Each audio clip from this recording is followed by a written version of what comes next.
Anderson. At the time of Sylvia's death, Anderson, then 22 years old, lived a couple of miles away from her. Cold case detectives began investigating Anderson. One particular investigator, Robert Fuller, travelled to Cozad, where Anderson now lived, to secretly collect the suspect's DNA. Fuller was able to recover 2 trash bags Anderson had tossed into a dumpster. Inside were 15 items that potentially held Anderson's genetic material. Included among the items was a vanilla Coke can. On January 29, 2021, genetic material taken out of the vanilla Coke can matched the ones found in the body and crime scene. When investigators looked into Anderson's past, they found a string of at least 8 home and business burglaries between 1981 and 1986. In one of the home burglaries, he removed and tossed a window screen to gain entrance.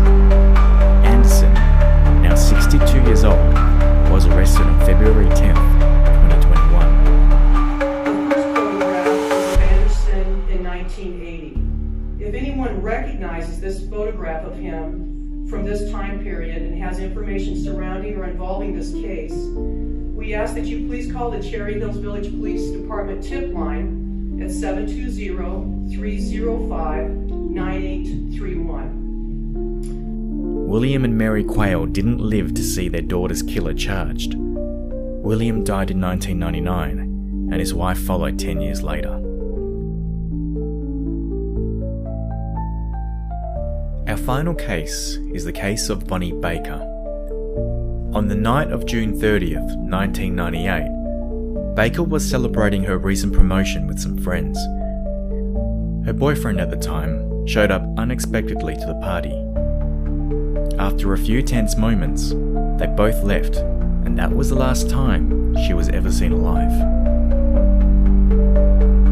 Bonnie Baker was a 47-year-old woman from Denver, Colorado, where she shared an apartment with her boyfriend, Crespin Nene Perez.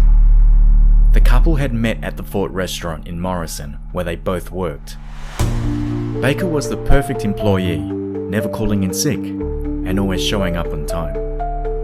The same couldn't be said about Perez, who had been fired a month earlier for missing work. Baker decided to celebrate her recent promotion with her friends at one of their places in Golden. They planned to spend the night partying. The night quickly turned for the worse after Baker's boyfriend unexpectedly showed up to the friend's place. Perez arrived at the party and almost immediately started to make a scene. He was jealous seeing his girlfriend drinking and dancing with her friends in the living room.